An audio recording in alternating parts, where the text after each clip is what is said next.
Ah oui, nous avons un témoignage ici de quelqu'un qui a signé « Remigrons les Américains mentaux ». Ouais, c'est pas mal ça, « Remigrons les Américains mentaux ».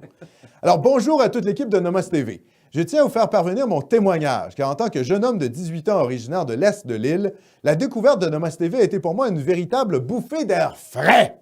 Venant d'une famille indépendantiste traditionnelle, plutôt péquiste, entre guillemets, j'ai longtemps traîné les travers de cette idéologie.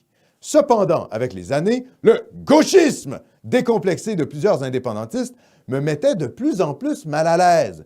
Je sentais qu'aborder la question nationale sous cet angle ne nous mènerait nulle part. Le point culminant de cette prise de conscience fut sans doute ma participation à une manifestation organisée par le Mouvement des jeunes souverainistes, MJS, afin de commémorer les 50 ans de la crise d'octobre. Je me suis retrouvé à côté de débiles d'extrême gauche qui scandaient « Tout le monde déteste la police! Tout le monde déteste la police! » En tant qu'étudiant de technique policière, le moins qu'on puisse dire est que je ne me sentais pas tellement à ma place. La découverte de votre chaîne a mis fin à cette solitude et je sais que je ne suis pas le seul. Je suis sorti du nihilisme en grande partie grâce à vous et j'ai retrouvé foi en la cause avec un C majuscule.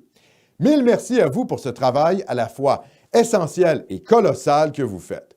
Ne capitulons pas et honorons la mémoire de nos ancêtres qui se sont battus pour nous. Et ici, il y a une petite note. Par ailleurs, concernant votre commentaire sur les femmes qui exercent le métier de policière patrouilleuse, je souhaitais simplement vous informer que la fonction de policier patrouilleur est un passage obligé dans la carrière de quiconque intègre un corps de police. On ne peut donc pas devenir directement enquêteur sans expérience de terrain préalable. Ma solution à ce problème serait de hausser les exigences des tests physiques des candidates qui sont pour l'instant ridicules, par exemple 75 livres au lieu de 145 livres au développé couché. De toute façon, les candidates féminines dans les classes de technique policière sont majoritaires. As-tu écouté ça, mon cher Philippe? De toute façon, les candidates féminines dans les classes de technique policière sont majoritaires et les corps policiers embauchent actuellement plus de femmes que d'hommes, de l'aveu de mes professeurs eux-mêmes. C'est dingue! C'est l'idéologie féministe égalitariste qui fait en sorte qu'on préfère l'idéologie, donc les conceptualisations abstraites, à la réalité concrète des choses. C'est-à-dire, en gros, on a besoin de bonhommes qui font 6 pieds 200 livres pour être des flics de rue, pour mettre fin aux agressions des crapules, racisées ou non. On n'a pas besoin de petites policières de 120 livres. Non. C'est pas vrai. Non, c'est un problème, ça. C'est un problème. Mais ça, c'est la gauche. La gauche vit dans le monde des idées. Et le réel ne l'affecte pas, parce qu'elle vit dans son monde égalitaire. C'est dingue. Ça augure très mal pour la suite des choses. Parce que ça veut dire qu'en gros, non seulement il y a l'idéologie Black Lives Matter, c'est-à-dire en gros, le flic ne peut rien faire si le type en face de lui est racisé. En plus, c'est des fliquettes qui sont là, qui n'ont pas nécessairement les capacités physiques de mettre fin à une agression. Donc, c'est un double problème et ça augure très mal pour la suite sécuritaire des choses. Et je rappelle que le but des flics, c'est quand même de nous protéger, nous, les honnêtes citoyens. Donc, on veut des flics qui sont capables de faire le boulot.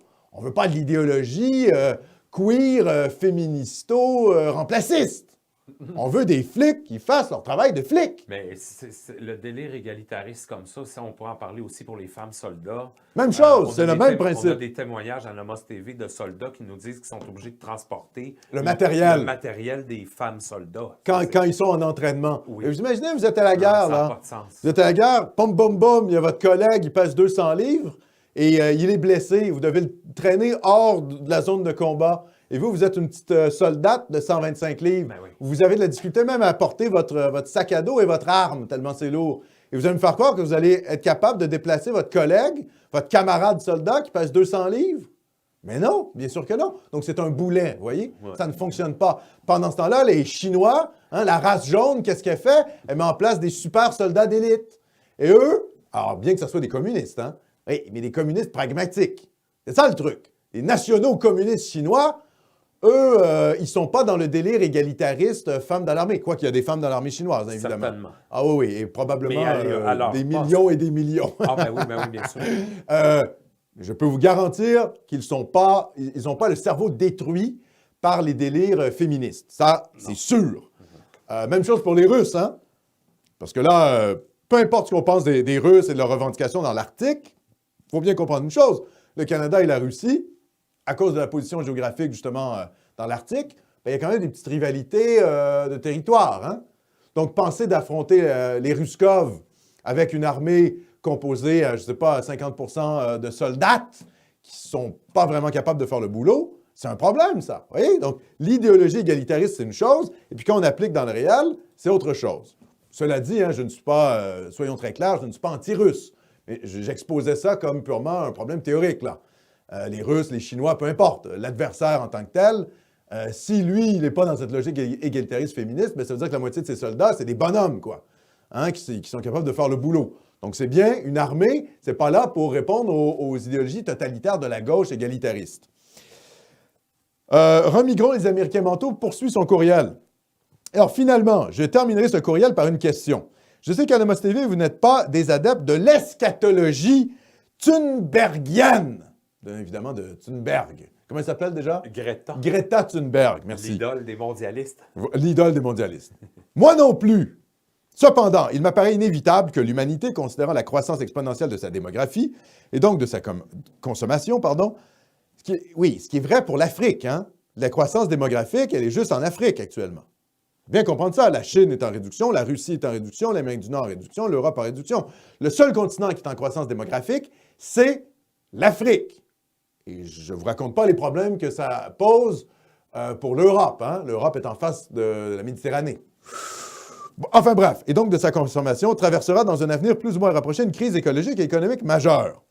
Cette crise serait causée non pas par le réchauffement climatique, mais bien par l'épuisement de certaines ressources essentielles non renouvelables, telles que le pétrole ou le phosphore, ainsi que par l'épuisement des milieux naturels de toutes sortes, notamment la stérilisation des sols par la monoculture industrielle. Ma question est la suivante. Croyez-vous qu'il soit probable qu'un tel scénario se produise? Si oui, est-il possible qu'une telle crise, malgré ses conséquences terribles, puisse comporter certains bienfaits d'un point de vue nationaliste québécois, exode urbain, retour à la terre, revalorisation du travail d'agriculteur, retour à un sentiment national, diminution, voire arrêt de l'immigration, etc. Sincères salutations, signé Remigron, les Américains mentaux. Très bon courriel d'ailleurs de témoignage. Merci pour ce témoignage de cette question. Alors, franchement, je ne crois pas trop à l'eschatologie de la fin des temps. Je vous le dis franchement, comme ça a été exposé d'ailleurs dans la capsule Le Faisceau philosophique avec Sébastien de Crèvecoeur, je pense plus qu'on s'en va vers le déploiement de la technique et du transhumanisme que vers Mad Max. Hein? On s'en va plus vers Blade Runner que vers Mad Max. Voire même, on s'en va plus vers Terminator que Mad Max. Je ne crois pas à l'effondrement de la civilisation, du moins pas où on l'entend à travers l'effondrement des ressources premières. Je pense qu'on s'en va vers une transformation de l'économie qui va être de plus en plus digitale, numérique, télétravail, etc. Ça, c'est vrai. Ça me semble inévitable. Sur la question des ressources naturelles, je tiens quand même à dire que ça fait très longtemps qu'on nous annonce la fin du pétrole et que ça n'arrive jamais. Pourquoi? Parce qu'on trouve toujours de nouveaux gisements qui, certes, sont toujours plus difficiles à aller chercher, mais la technologie pour aller les chercher se développe. Et puis, franchement, je vois mal le milieu énergétique mondial s'effondrer par manque du pétrole. Il y aura une transition énergétique si jamais ça devait advenir, mais on n'en est certainement pas là. Donc, franchement, je vais être très honnête avec vous, je pense que tous ces scénarios-là vont plutôt servir de caution aux mondialistes pour nous dire c'est inévitable, les déplacements de population, il faut accueillir, il faut ouvrir les frontières. Donc, je pense que ça va plutôt amener vers une radicalisation du mondialisme. Je ne pense pas qu'il faut miser sur la fin du pétrole ou la crise écologiste pour mettre un frein aux dérives sociétales cosmopolites. Je vous le dis franchement. Je pense que ça va être plutôt les tensions sociales à l'intérieur des sociétés qui vont faire en sorte qu'il va y avoir une remise en question de l'idéologie cosmopolite. On ne pourra pas éternellement avoir le queerisme et le djihad en même temps. Les contradictions du gauchisme vont faire en sorte qu'ils vont devoir se poser des questions, un peu comme le fait d'ailleurs la gauche danoise. Hein? Les gauchistes danois ont compris que faire venir des Somaliens qui voulaient la charia et en même temps avoir une social-démocratie avec des valeurs plutôt féministes, ça ne fonctionnait pas. Je table plutôt là-dessus, sur les contradictions idéologiques internes, que sur des facteurs extérieurs comme la fin du pétrole, etc. qui m'apparaissent encore une fois une espérance eschatologique. Ça, c'est ce que je crois. Mais je sais que dans le camp national, il y a des gens comme Piero San Giorgio, par exemple, le survivaliste suisse, qui nous disent qu'on est à 2 doigts de l'effondrement civilisationnel. Moi, franchement, je n'y crois pas trop. Peut-être que je me trompe, mais je pense que c'est plutôt une espérance qu'un regard lucide sur la réalité. Cela dit, par ailleurs, j'ai participé à une émission avec Piero San Giorgio, qui est un homme très sympathique et très respectable. Enfin, je l'aime bien, je le trouve très rigolo, ça m'arrive de regarder ses capsules. Voilà, donc ça, c'était pour le courriel de « Remigrons les Américains mentaux ».